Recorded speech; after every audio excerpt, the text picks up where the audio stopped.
बोले नारायण भगवान की जय। श्री परमात्मने नमः। गुरु ब्रह्मा गुरु विष्णु गुरुदेवो महेश्वर, गुरु साक्षात् परब्रह्म तस्मै श्री गुरवे नमः।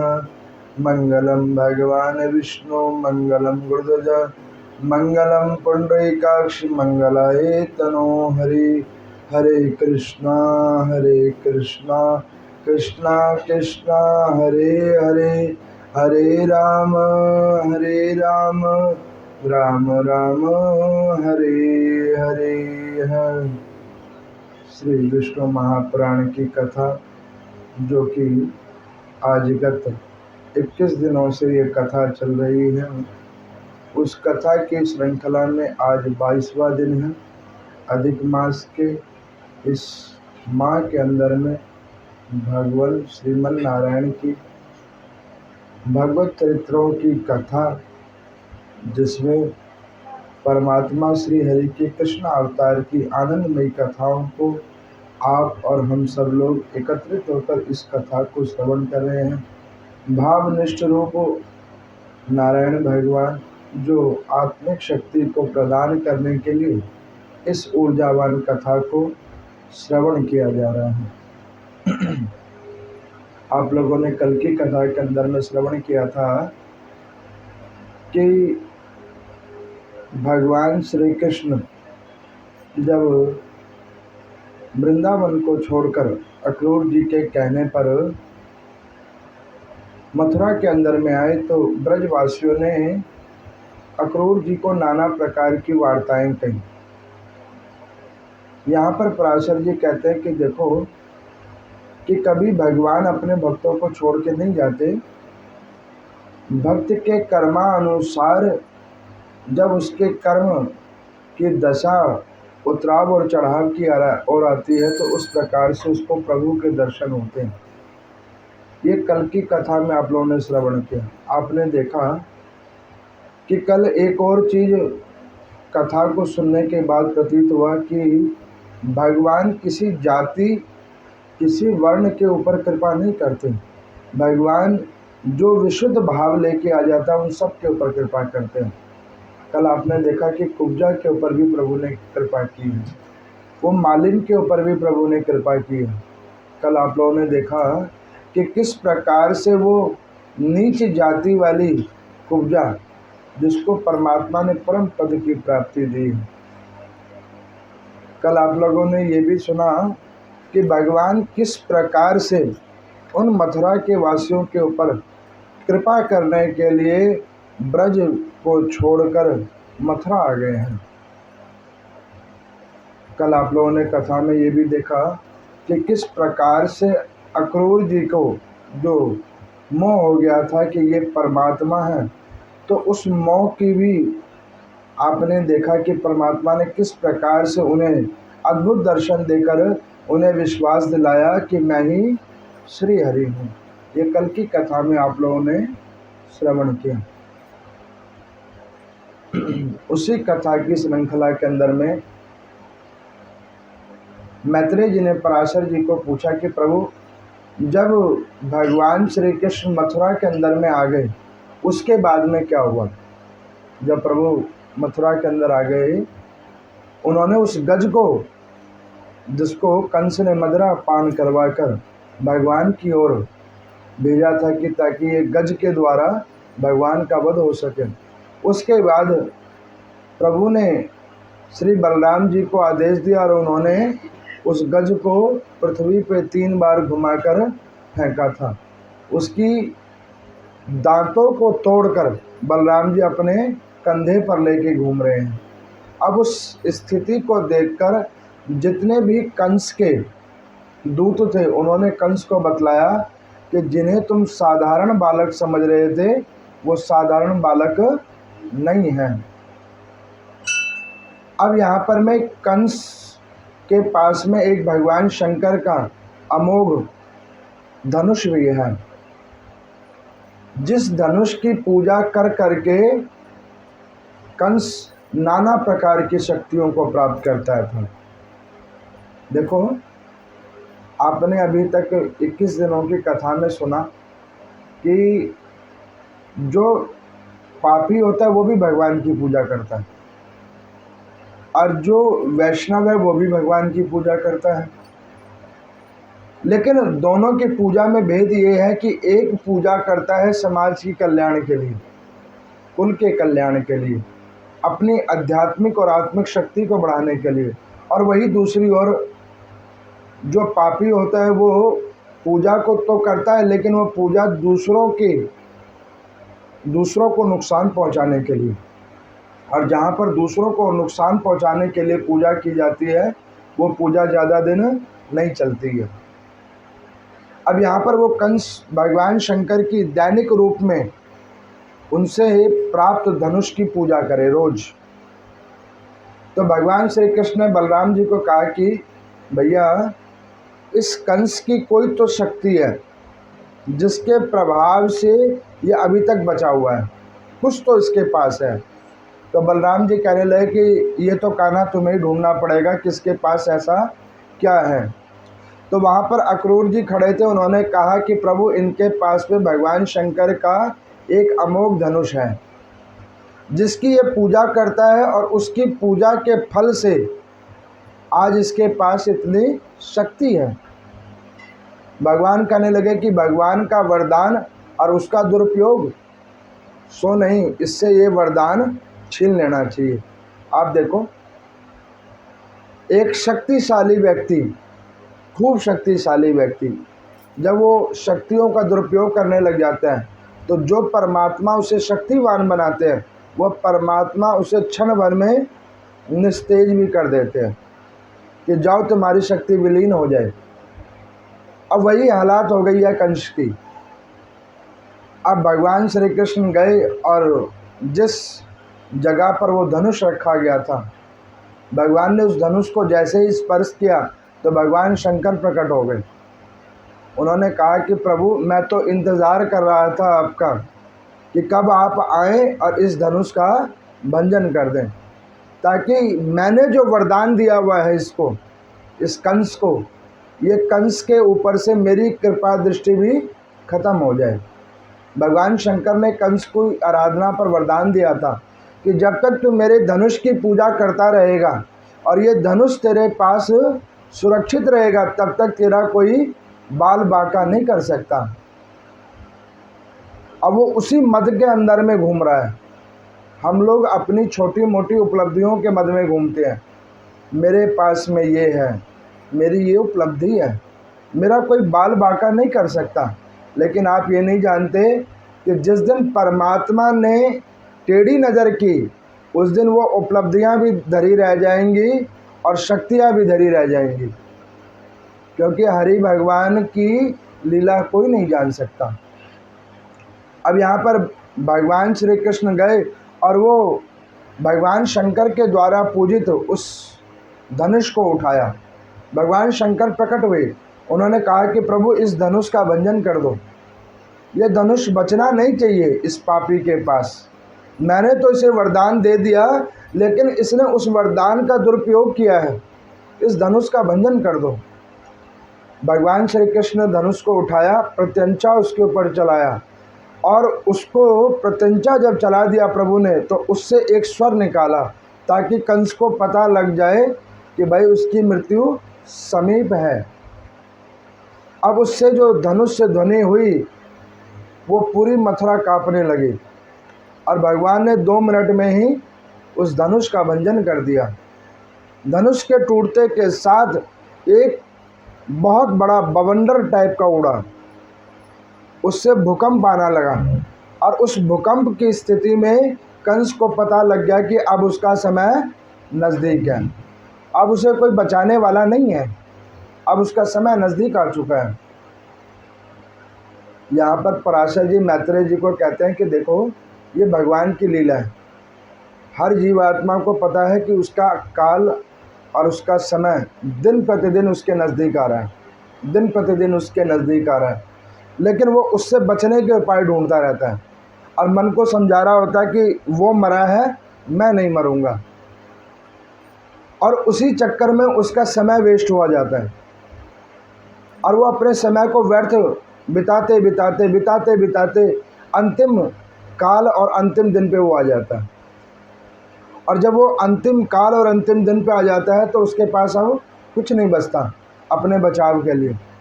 तब वो परमात्मा उसके शरीर के अंदर में जो वरदान रूपी आत्मिक आत्मा उस शरीर को जो प्राप्त की हुई है उसको वो इसी प्रकार से तोड़कर शरीर के बंधों से मुक्त कर देते हैं।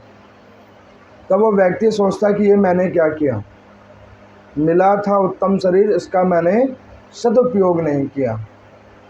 आपको पता है ये शरीर भी एक वरदान है। आप क्या सोचते हो कि ये ऐसे मिल गया है? ना, पता नहीं कितना परिश्रम आप लोगों ने किया होगा, कितना परिश्रम करके उन सारी योनियों के बाद में आपको ये मानव शरीर मिला है। ये एक दिन का भजन का प्रभाव नहीं है, कई लाख योनियों में घूमने के बाद ये मानव शरीर मिला है। और हम इस वरदान स्वरूपी शरीर को वेस्ट किए जा रहे हैं भौतिक संसाधनों के पीछे, भौतिक उपभोग और भोगों के पीछे। जिस दिन ये शरीर छूटेगा उस दिन ये मन में मलाल जरूर होगा कि हमने क्या किया। अब इस प्रकार से कंस को पता लग गया। जब कंस को पता लग गया तो उसने क्या किया, अपनी सुरक्षा को और ज़्यादा टाइट कर दी। उसने क्या किया कि एक युद्ध क्षेत्र के अंदर में मल्ल युद्ध के लिए भगवान श्री कृष्ण और बलराम जी को बुलाया। और वहाँ पर मैं बहुत सारे योद्धा पहलवानों को बुलाया ताकि उसी के बीच में वो कोई ऐसी योजना बनाए कि या तो भगवान वो पहलवानों के द्वारा मारे जाए और नहीं तो कंस बीच में उतर के उन दोनों भाइयों को ख़त्म कर दे। उसने ऐसी योजना बनाई। आप एक चीज़ देखो, हम सिर्फ योजना बना सकते हैं लेकिन वो योजना सिद्ध कब होगी ये परमात्मा जानता है, और सिद्ध नहीं होगी ये भी परमात्मा जानता है। हम सिर्फ सोच सकते हैं कि हम ये कर लें ये कर लें ये कर लें, लेकिन वो होगा कि नहीं होगा वो प्रभु जानते हैं। अब कंस ने योजना बनाई। नंद बाबा को पता लगा कि अक्रूर जी तो कह के ये गए थे कि भगवान के दर्शन करने के लिए, भगवान के दर्शन करने के लिए इन्हें मथुरा में बुलाया गया है, लेकिन यहाँ तो ये गलत कार्य हो रहा है, भगवान के साथ युद्ध किया जा रहा है। वो दो छोटे बालकों के साथ, क्योंकि उन्होंने तो उन्हें अपना बालक ही जाना। देखो, जो जिस भाव से भगवान को देखता है तो उसके मन में वैसा ही भाव जागृत होता है। नंद जी ने क्या किया, ब्रज से बहुत सारे नवयुवकों को लेकर भगवान के पास में आ गए कि अगर कंस युद्ध कर देगा तो हम भी पीछे नहीं हटेंगे।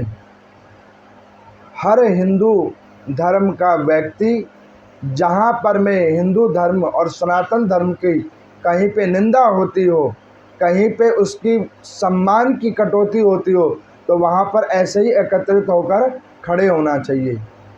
ये सनातन धर्म की एकता का प्रतीक है।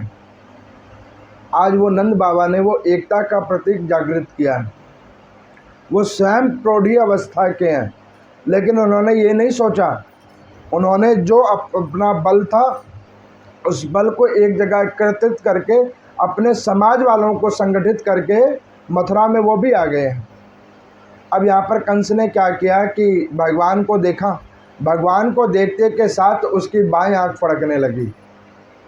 पुरुष की बाएं आंख फड़के तो वो ठीक नहीं होता, बायां हाथ फड़कने लग जाए ठीक नहीं होता।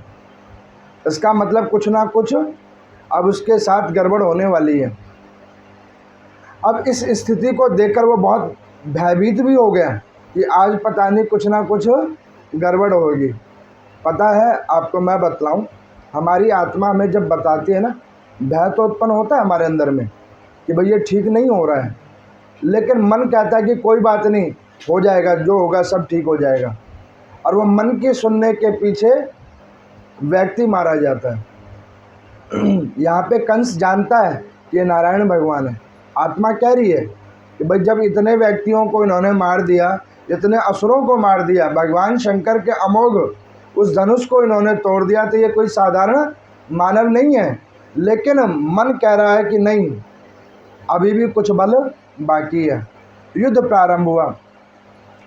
जब युद्ध प्रारंभ हुआ तो भगवान ने कहा कि मामा जी, कभी आपने कुछ दिया तो नहीं, लेकिन लेने के लिए आपने इस प्रकार से युद्ध कर लिया। शास्त्रों में विधान है कि बच्चे का ननिहाल बड़ा स्नेही होता है। ऐसा ननिहाल जहाँ पर में बच्चे के ही प्राण को हरण करने के लिए उसका अपना मामा ही खड़ा है। और शास्त्रों में वर्णन है कि मामा सारे ऐसे ही होते हैं, कंस जैसे ही होते हैं। गौर करना आप, मामा कभी भी ठीक नहीं हुए हैं। अच्छा, जितने मामा हुए हैं सब ऐसे ही हुए हैं। कंस को देखो, आगे भविष्य में देखोगे आप, ऐसे और कई मामाओं की कथा सुनोगे जिन्होंने अपने भांजे का ही घर बर्बाद कर दिया, बहन का ही घर बर्बाद कर दिया। इसीलिए के शास्त्रों में कहा जाता है कि बहन के घर भाई कुत्ता। क्यों कुत्ता कहा जाता है? वो काम ही ऐसे करते हैं। अरे भाई, तुमने कन्यादान जिस परिवार में अपनी बहन का करवाया, उस परिवार में अगर तुम्हारा मोह है तो भाई ये मोह किस लिए है? उसके धन के लिए या उसकी उपलब्धियों के लिए? अगर उस चीज़ में है तो आपकी तुलना कंस के बराबर ही है, कंस से कोई कम नहीं है। अब यहाँ पर मैं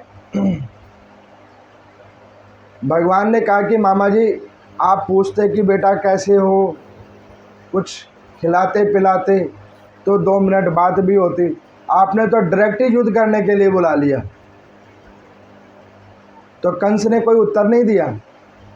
उन्होंने कहा कि अब मैं मन में जो चल रहा था वही तो मैं प्रकट करूंगा।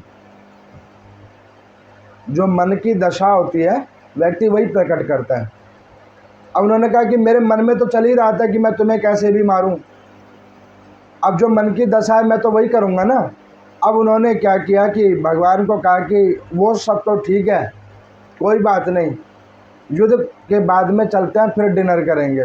उन्होंने कहा कि युद्ध के बाद तो तुम ही नहीं बचोगे तो डिनर किसके साथ करेंगे? जब युद्ध हो ही जाएगा फिर तुम्हारे पास जाकर हम करेंगे क्या? अब यहाँ पर में युद्ध शुरू हुआ। बलराम जी ने कहा कि कान्हा तुम बीच में मत जाओ, मैं अकेले जाता हूँ और ये जितने भी हैं इन सब को हरा के आता हूँ। इतने में नंद बाबा आए, उन्होंने कहा कि कान्हा घर चलो। इनके पास क्यों आ गए? मैंने तुम्हें कहा था कि तुम अपने मामा के घर जाओ, मैंने तो नहीं कहा था ना, घर चलो। तो कान्हा ने कहा कि बाबा, मैं अकेला आप लोगों का तो भगवान नहीं हूँ ना, मैं यहाँ के लोगों का भी भगवान हूँ। ये सब लोग इस कंस के प्रकोपों से, इसके पाप कर्मों से दुखी हुए पड़े हैं, उन्हें मुझे मुक्त करना है। और एक माता पिता तो मेरे अभी कारागार में भी हैं, मेरा नाना कारागार में बैठा हुआ है, मुझे उसे भी तो मुक्त कराना है। देखो, शास्त्रों में विधान है मामा कंस होता है, लेकिन जो नाना होता है ना या नानी होती है उसका वात्सल्य होता है। वो ये कहते हैं कि नहीं, ये मेरे बच्चे हैं। वो अत्याचार होने से पहले बीच में रोकता है कि नहीं, ऐसे नहीं होना चाहिए, ये भी मेरे बच्चे हैं। अब यहाँ पर मैं उग्रसेन महाराज जी को पता लगा कि कंस इतना बड़ा दुराचरण कर रहा है, लेकिन वो करें तो करें कैसे? अब वो उनके कारावास के अंदर में उन्हें डाल रखा है। तो उग्रसेन महाराज ने अंदर से ही कंस को श्राप देना शुरू किया, अगर तुमने देवकी के बच्चों को अपने हाथों से स्पर्श किया तो तुम्हारा विनाश होगा। अब उसको श्राप का क्या लेना देना, जब बुद्धि भ्रष्ट हुई पड़ी है। मैं देखता हूँ कई लोगों की ये ऐसी स्थिति हो जाती है कि वो अपने मत के आगे उचित और अनुचित नहीं समझते। कोई बद्दुआ भी दे रहा, कोई बात नहीं, दे लेने दो, इनका तो काम ही है। ये नहीं सोचते कि अपना क्या काम है, हम क्या कर रहे हैं। अब यहाँ पर मैं भगवान श्री कृष्ण ने नंद बाबा को समझाया, नंद बाबा को कहा कि आप निश्चिंत होकर बैठो।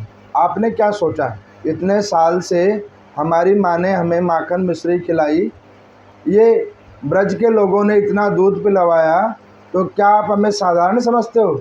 इन सबको तो हम 5 मिनट में समेट देंगे। नंद बाबा कह रहे हैं, हाँ वो तो हमने खूब खिलाया, कोई बात नहीं, करो फिर युद्ध। बलराम जी गए। बलराम जी जैसे ही गए, उन्होंने मूसल को और जो उनके अस्त्र और शस्त्र थे उनको उन्होंने प्रकट किया, और कुछ ही क्षणों के अंदर में उस हल के द्वारा जितने भी पहलवान वहाँ पे युद्ध करने के लिए आए थे वो सारे मृत्यु को प्राप्त हुए।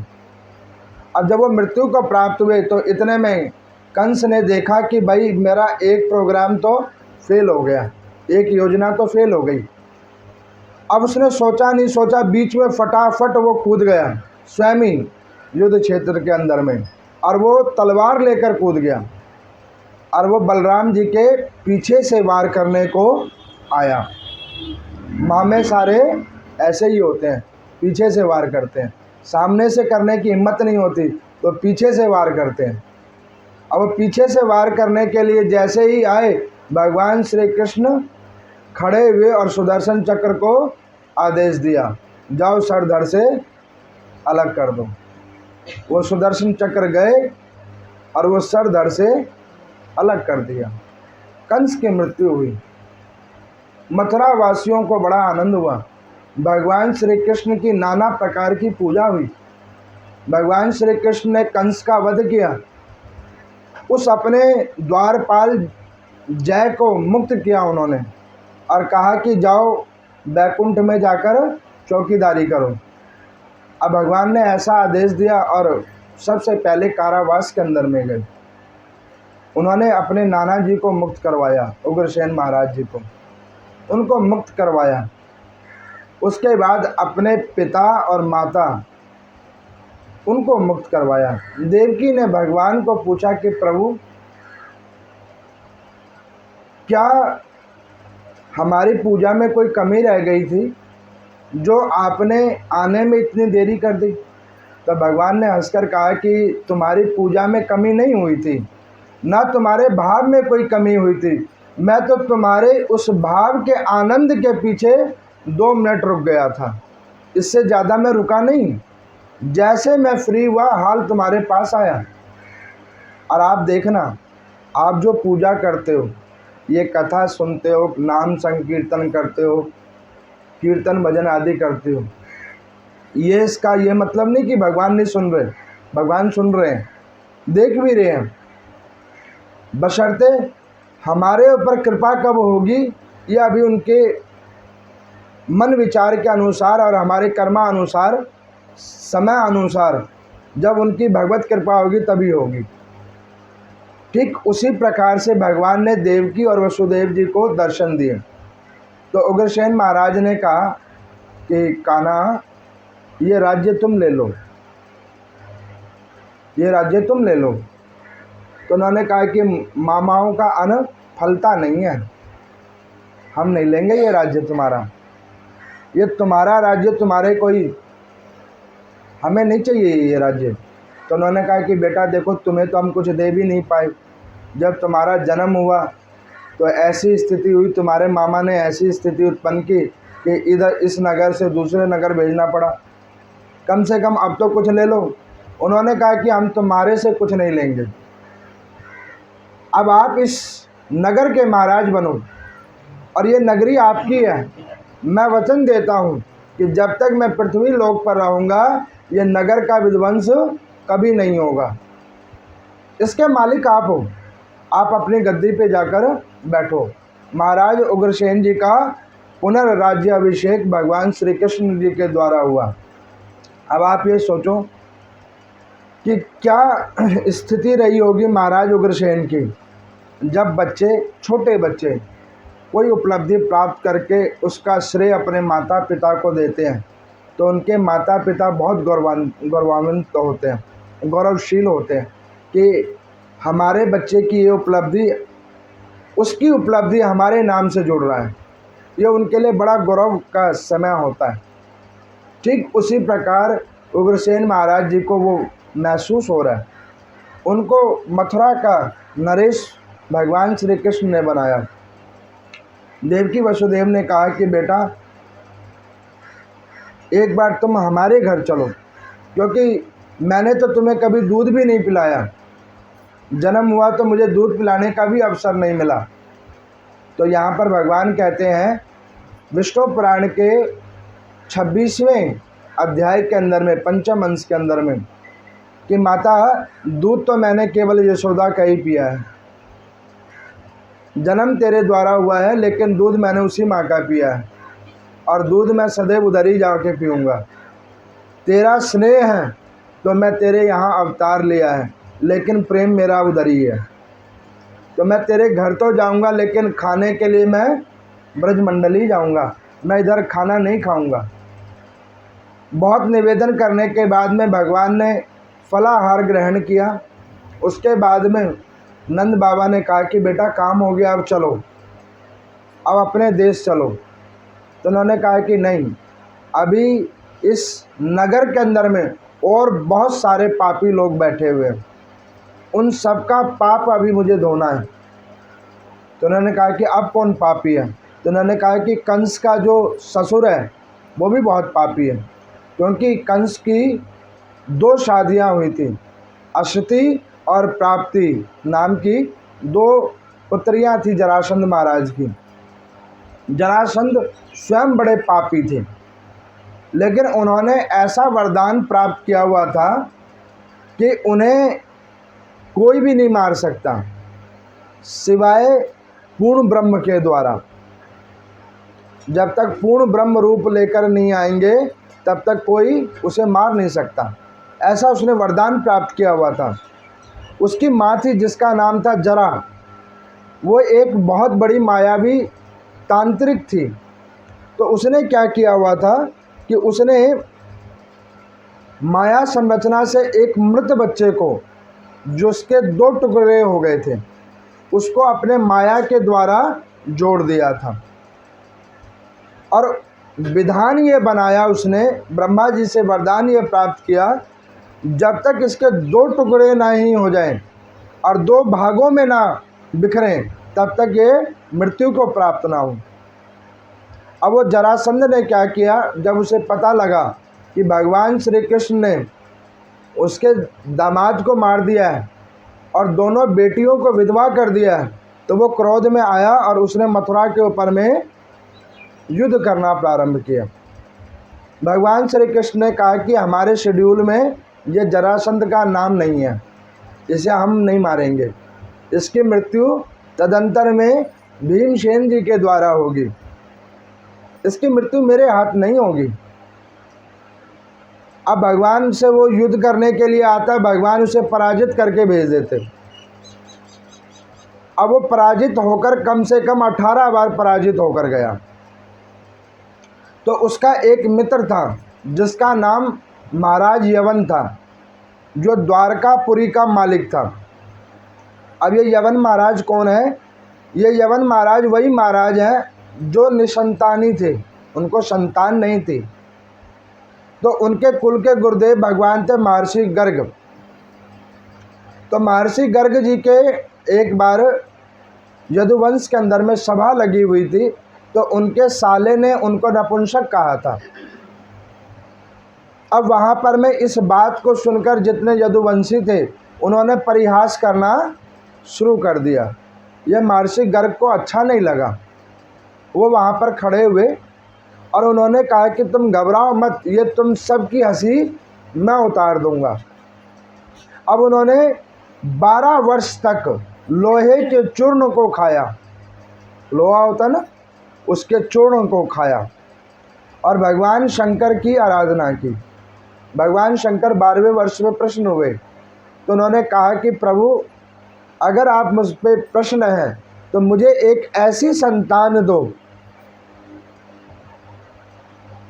जो इन यदुवंशियों के ऊपर भारी पड़ जाए, जिन्होंने मेरा परिहास किया।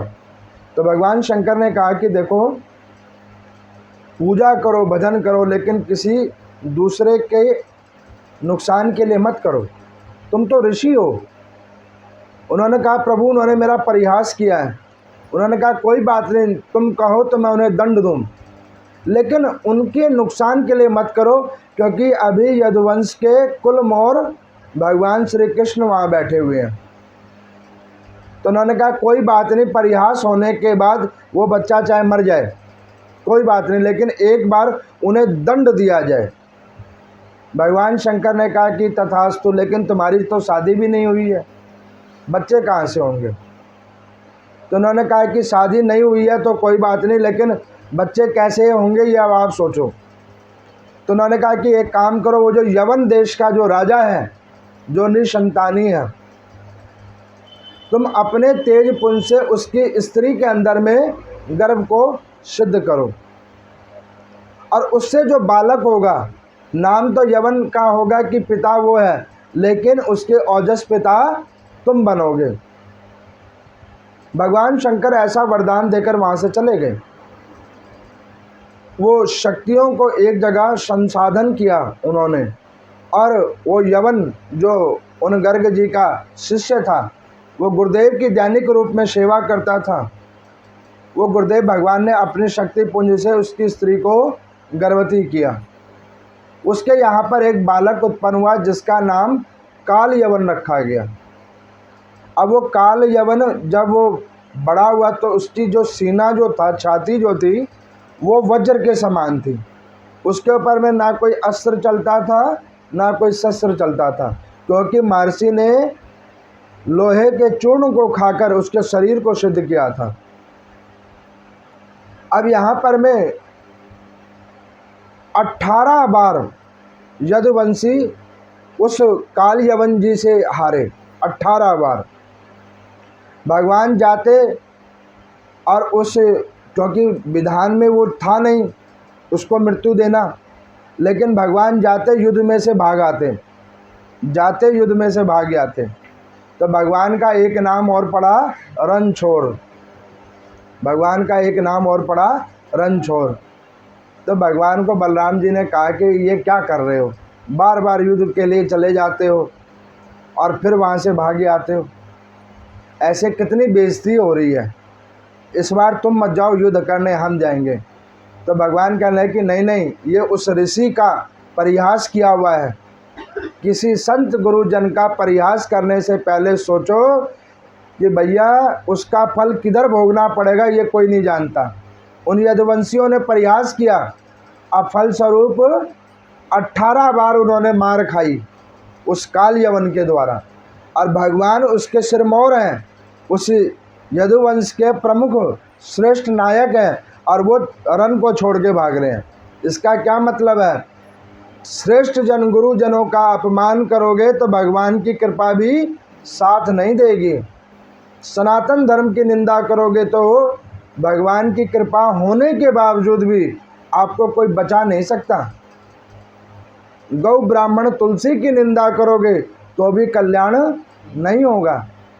अब यहाँ पर मैं 18 बार मार खाई यदुवंशियों ने उन काल यवन महाराज से, और भगवान युद्ध के लिए जाते और बीच में से भाग आते। तो महर्षि गर्ग ने देखा कि भाई युद्ध 18 बार हो गया, पिटाई बहुत ज़्यादा हो गई, जितना इन्होंने दंड नहीं किया उससे ज़्यादा इन्हें परिणाम मिल गया। तो महर्षि गर्ग गए, उन्होंने कहा भगवान श्री कृष्ण को कि प्रभु मेरा जो क्रम था वो ख़त्म हो गया, मेरा क्रोध शांत हो गया है, अब इस बालक को आपको जो समझ में आए वो आप कर दो। तो भगवान ने कहा कि देखो ऋषि से उत्पन्न बालक का ब्रह्म है, इसे मैं नहीं मारूंगा, क्योंकि भगवान ने एक प्रण किया हुआ है सृष्टि के ऊपर में, ब्रह्म हत्या मैं कभी नहीं करूंगा, गो हत्या मैं कभी नहीं करूंगा। भगवान का ये प्रण है। भगवान ने क्या करा कि गर्ग ऋषि जी को कहा कि महात्मन आप निश्चिंत हो, ये काल यवन अपने ही मद में मारा जाएगा, घबराओ मत। अब भगवान ने क्या किया, युद्ध के लिए उसको फिर ललकारा। अब आप एक चीज़ बताओ, मैं इतने देर से आपको कथा सुना रहा हूँ, आपको कुछ पल्ले पड़ रहा है? समझ आ रही है?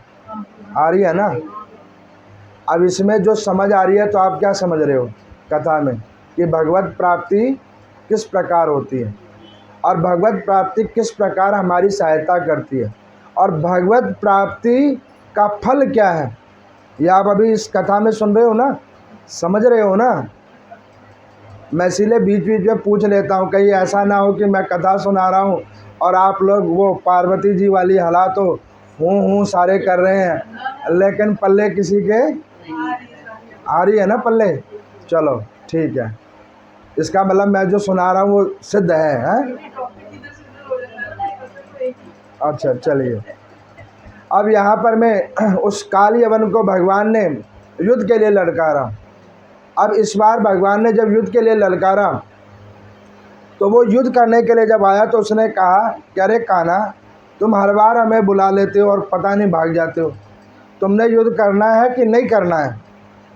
तो भगवान कहने लगे कि युद्ध करना है जब ही तो बुलाया है। तो उन्होंने कहा फिर 18 बार क्यों भाग गए, ऐसे क्यों भाग जाते हो बीच से? तो भगवान कहने लगे कि मैं तुम्हारी शक्ति देखना चाहता हूँ कि भाई तुम्हारे अंदर में शक्ति कितनी है। अब मैं तुम्हारी शक्ति को देखता उतनी बार फिर मैं प्रैक्टिस करके घर से फिर आता हूँ। अब वो ये कैसे कहें कि तुम्हारे जो ओजस पिता हैं उनका अपमान मेरे भाई बंधुओं ने किया है। अब आप ये देखो कि भगवान अपनों की भी सहायता नहीं करते अगर पाप कर्म किया हो। या अभी आगे की कथा में भी आप सुनोगे, इन यदुवंशियों को ख़त्म करने के लिए भगवान ने खुद मूसल का रूप बनाया और प्रलय लेके आए और उसके बाद उन सारे यदुवंशियों को उन्होंने डुबो दिया था अपने हाथ से ही। जाओ, तुम इस लायक नहीं हो। और यदुवंशी कौन है? जो भगवान से ही उत्पन्न है, और कोई नहीं है। अब यहाँ पर मैं भगवान ने युद्ध के लिए जब उसको बुला लिया तो वो कहने लगा कि कान्हा, अगर युद्ध करना है तो यहाँ खड़े होकर युद्ध करो। आज अगर भागे तो फिर मैं समझ जाऊँगा कि तुम ऐसे ही बोलते रहते हो, ये युद्ध वुद्ध करने के लिए दुखी करते हो। भगवान ने कहा कि देखो, दौड़ तो लगेगी, आज भी दौड़ लगेगी, लेकिन आज तुम्हारे से पक्का हिसाब होएगा, घबराओ मत। आज मैं तुम्हें सच बता रहा हूँ, हिसाब आज तुम्हारा पक्का होएगा। अब यहाँ पर मैं एक मुचकुंद महाराज हैं, महाराज मुचकुंद बड़े धर्मात्मा महाराज थे। उन्होंने देवासुर संग्राम के अंदर में देवताओं की बड़ी मदद की। तो जब देवताओं की बड़ी मदद की तो देवताओं ने उनसे कहा कि महाराज आप हमसे कोई वरदान मांगिए। तो उन्होंने कहा कि प्रभु, मैं ये युद्ध करते करते बहुत थक गया हूँ, तो आप जो हैं सो मुझे अगर वरदान देना चाहते हो तो ये वरदान दो कि मुझे चीर निद्रा मिले, चीर निद्रा मुझे प्राप्त हो, और जो कोई मुझे सोते हुए में डिस्टर्ब करे तो वो मेरी नेत्र ज्योति से एक ऐसी अग्नि उत्पन्न हो जिससे वो भस्म हो जाए। अब वो मुचकुंद महाराज भी बड़े धर्मात्मा महाराज हैं। अब जब उन्होंने ये वरदान मांग लिया उन देवताओं से, वरदान मांगने वक्त उन्होंने विवेक तो नहीं देखा, वरदान मांग लिया। उन्हें सोचा कि 1-1.5 साल में मैं उठ जाऊंगा खुद ही, लेकिन उन्हें सोते हुए कई 1000 वर्ष हो गए। तो उनकी पत्नी ने नारायण भगवान की पूजा की, भगवान को कहा कि प्रभु, ऐसा पति किस काम का जो पूरे दिन सोता हो। तो उन्होंने कहा कि देवी, तुम्हारा पति कोई साधारण आदमी नहीं है, ये बड़ा परमार्थी है और मेरा भजनानंदी है, ये निद्रा अवस्था में भी मेरा भजन करेगा। और घबराओ नहीं, ये जो सो रहा है ना, ये सोने के पीछे भी एक राज है, और जब ये उठेगा तो उसके पीछे भी एक राज उठेगा। आज वो राज उठाने के लिए भगवान श्री कृष्ण उसी गुफा के अंदर आ गए जहाँ पर वो महाराज मुचकुंद सोए हुए हैं। अब उन्होंने क्या किया कि भगवान ने अपनी जो पीताम्बर ओढ़ रखी थी, वो पीताम्बर को क्या किया, भागकर उस सोते हुए मुचकुंद महाराज के ऊपर में उड़ा दिया। अब वो काल यवन ने सोचा कि ये देखो, अभी कहा था कि मैं भागूंगा नहीं, और ये भागते भागते गुफा के अंदर आ गए। उजाले में ये लड़ते नहीं हैं, अंधेरे में किधर आ गए हैं। अब वो भागते हुए आ गए। अब यहाँ पर पराशर जी मैत्रेय जी को कहते हैं कि भगवान ने एक वचन दिया था कि मैं ब्रह्म हत्या नहीं करूँगा। अब ये महर्षि गर्ग से उत्पन्न है, एक प्रकार से ब्राह्मण है, इसकी मैं हत्या कैसे करूँगा? और उधर उन्होंने उसकी पत्नी को वरदान दिया हुआ है कि घबरा मत, एक कल्प में तेरा पति उठेगा। अब उसका जो वरदान है, जो उसके लिए अभिशाप बन गया है, वो वास्तविक में वरदान ही होगा। आप देखो, कभी कभी भगवान की बड़ी कृपा होती है, हमारे ऊपर आया हुआ दुख भी हमें वरदान प्रतीत होता है, बशर्ते उस समय लगता है उसको ध्यान करने में। अब यहाँ पर मैं भगवान की कृपा, उन्होंने अपना वो पीताम्बर उतारा और पीताम्बर जाकर उस मुचकुंद महाराज जी के ऊपर में उड़ा दिया। वो सोते हुए मुचकुंद महाराज को देखकर उसको बड़ा क्रोध आया काल यवन को। उसने कहा कि ये कान्हा ने फिर नई लीला की है, ये लड़ते लड़ते हुए आकर सो गया, लेकिन आज चाहे ये सोए चाहे जगे और किधर भी भागे, तो आज तो इनका हिसाब फाइनल करना ही है। अब उसने क्या किया कि उठा और वो महाराज मुचकुंद के ऊपर में सीधे 2 लात मारी। जैसे 2 लात लगी, वो महाराज उठे और उठे तो उनकी नेत्र ज्योति से अग्नि निकली और वो काल यवन हाल भस्म हो गया। भगवान खड़े हुए, उन्होंने काल यवन जी के मृत्यु होने के बाद उस महाराज मुचकुंद को कहा कि ये काल यवन का जो राज्य है उसके आप महाराज बनो, जाओ अपनी पत्नी और बच्चों को लेकर इस राज्य के अंदर में सुशासन करो, जन का कल्याण करो। भगवान ने महाराज मुचकुंद जी का राज्य अभिषेक कराया। अब यहाँ पर उग्रसेन महाराज ने कहा कि सबको बांटते ही रहोगे, कुछ अपना भी तो हिसाब बनाओ। तो उन्होंने कहा कि हम क्या बनाएं? तो उन्होंने कहा कुछ करो, कुछ करो। तो उन्होंने कहा कि अब क्या करें? तो उन्होंने कहा एक अपनी अलग से घर बनाओ। तो भगवान ने कहा कि मेरा तो सब जगह घर है, जो प्रेम निष्ठा से मेरी पूजा करे उन भक्तों के हृदय में मेरा वास है, मेरा तो वही घर है। अब जब बहुत बार कहा गया, वसुदेव जी ने कहा कि प्रभु आप अपना एक पुर तैयार करें, तो भगवान ने सुंदरपुर का निर्माण करवाया है, जिसका नाम द्वारकापुरी हुई है। उसकी कथा मैं आपको कल सुनाऊंगा। तो यहाँ पर मैं श्री विष्णु पुराण के 5म अंश के मैंने 30 अध्यायों तक की आपको कथा सुनाई है, जिस कथा के अंदर में आप लोगों ने भगवान की आश्मिक शक्ति और तामसिक शक्ति के ऊपर किस प्रकार पराजय मिलती है, उसकी कथा को मैंने आपको सुनाया है। और इस कथा के अनुसार जो कोई भगवान की इस भगवत लीलाओं को श्रवण करके विचार कर ले कि भाई हमने पाप कर्म को नहीं करना है, आसक्तियों को त्याग करना है और प्रभु चिंतन और भजन करना है, उस जीवात्मा का निश्चितन कल्याण होता है। बोले नारायण भगवान की जय।